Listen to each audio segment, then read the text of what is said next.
Madam Speaker, the Ministry of Employment, Productivity and Industrial Relations has been allocated a total of 16.3 million for the 2016-2017 budget.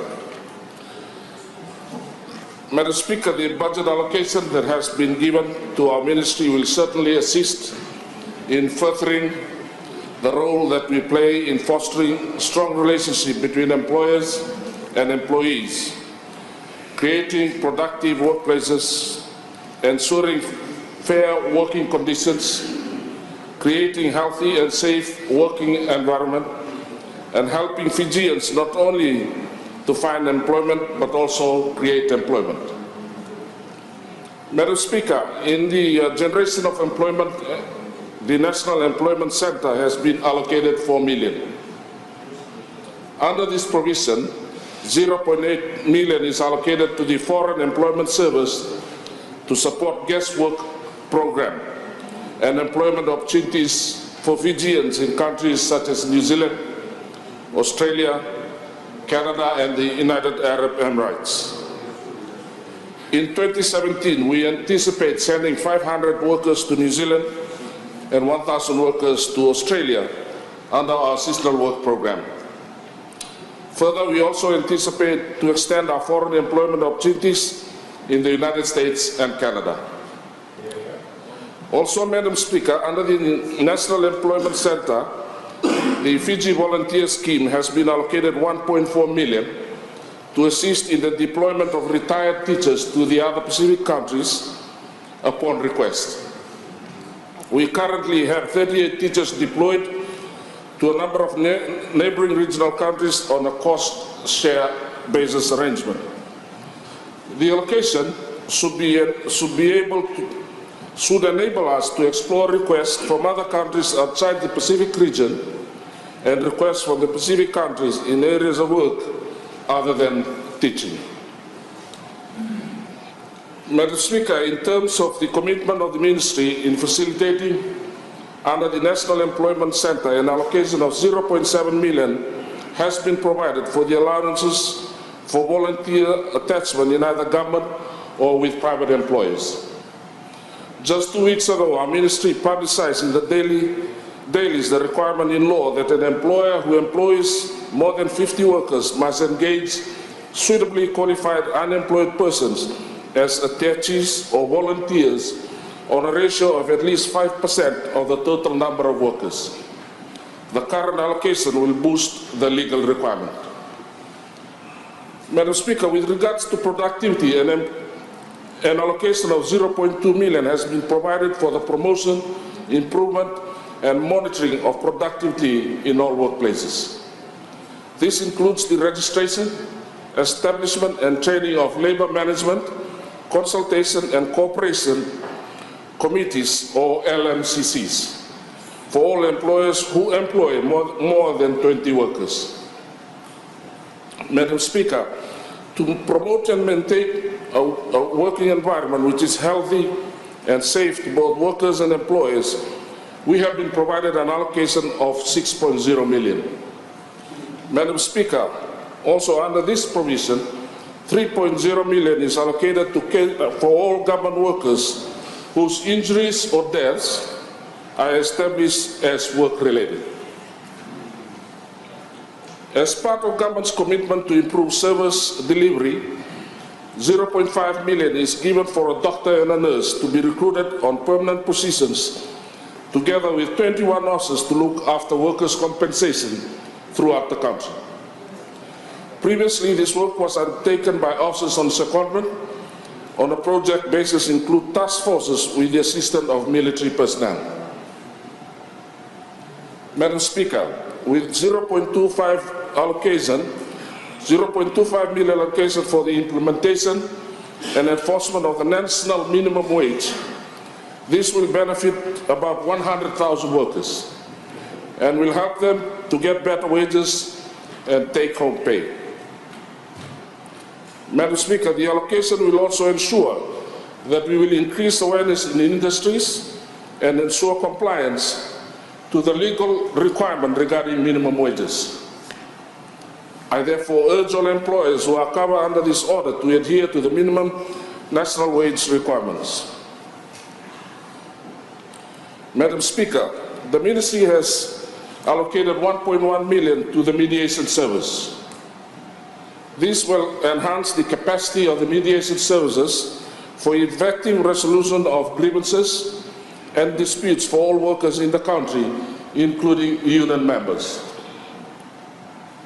Madam Speaker, whilst on the subject of disputes and grievances, I would like to touch on the aspect of what now falls under the purview of the judiciary, but certainly will impact workers and employers.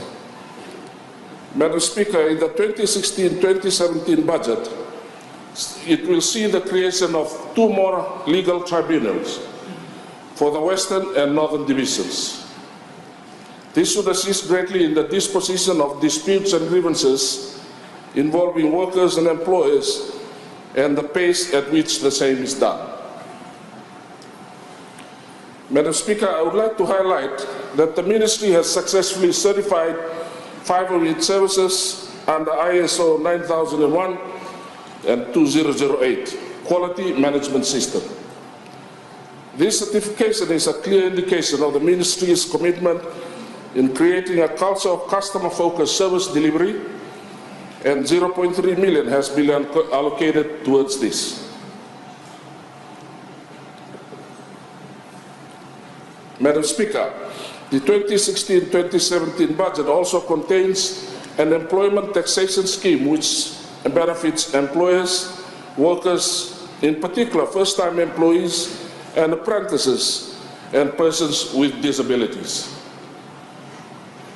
Madam Speaker, under the employment taxation scheme, provision is made for tax deductions on wages paid on full-time employees with an increased rate of 200%. 200% tax deduction on apprenticeship in a related study area of up to 6 months in a year before graduation. 200% tax deduction on wages paid to students employed in a related study area of up to 3 months in a year.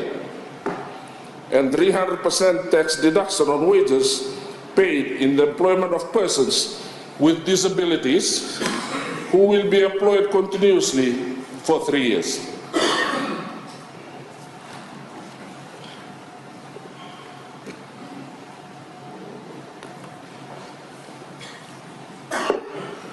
Madam Speaker, in line with this provision under our budget allocation, there is an encouragement of apprenticeship as 0.4 million has been allocated for the apprentice scheme.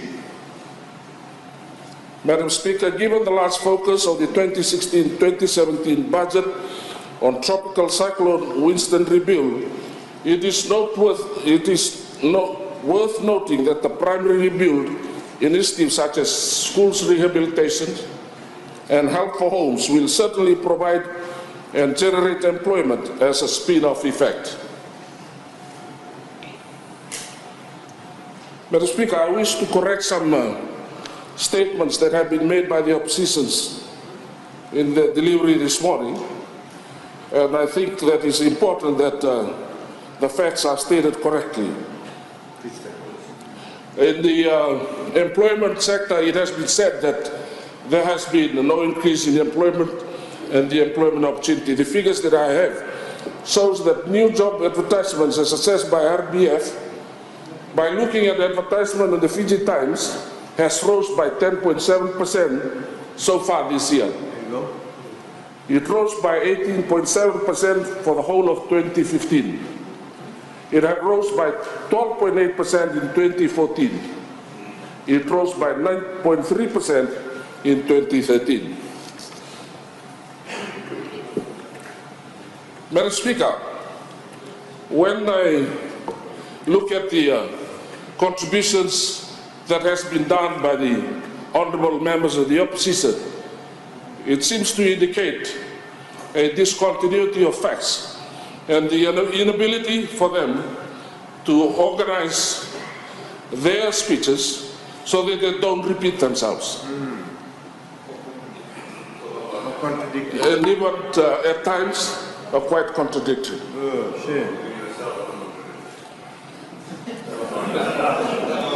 the talk on the budget has been quite insignificant. Discussion by the opposition has been centered around rumors and hearsay. There is no dollar and cents, which basically should be the subject on discussions made on a budget submission. They talk about a military budget. They seem to have these conscious repetitions of attacking the military. I don't understand why the military has been continuously attacked, even though they are not part of this honorable House, Mr. Speaker. They come up with the subject of the Ngoli bill and on the assertion that it will assist the Itoke community. Madam Speaker, the Itoke community will only work and be able to prosper through sweat and toil. There's no two ways about it. Those are the facts, and I have experienced it, Madam Speaker. They speak about democracy, but democracy is here. It is visible. It deals with numbers. It deals with numbers. Madam Speaker, 32 cannot be compared to 18. It's impossible. Statistics. That's basic statistics. If we talk about democracy, then we are practicing democracy. It is our right.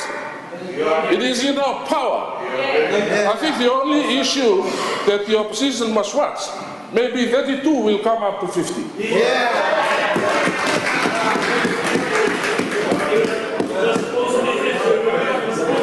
Madam Speaker, there has been a suggestion on minimum wage, even to the context that Honorable Prasad has said that minimum wage of $2.32 an hour is a joke. I would like to correct that. The first ever national minimum wage rate came into effect on 1st March 2014 under this government.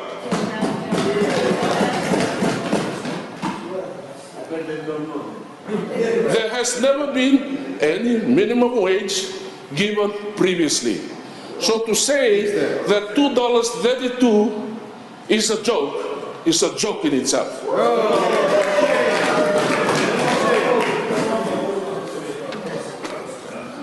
Madam Speaker, I know that I have more time, but I think they are now educated and they made up their mind to support the budget. In conclusion, Madam Speaker, overall, under the 2016-2017 budget, the ministry stands to benefit directly and indirectly in terms of both employment provision and creation. I thank you for your indulgence, Madam Speaker.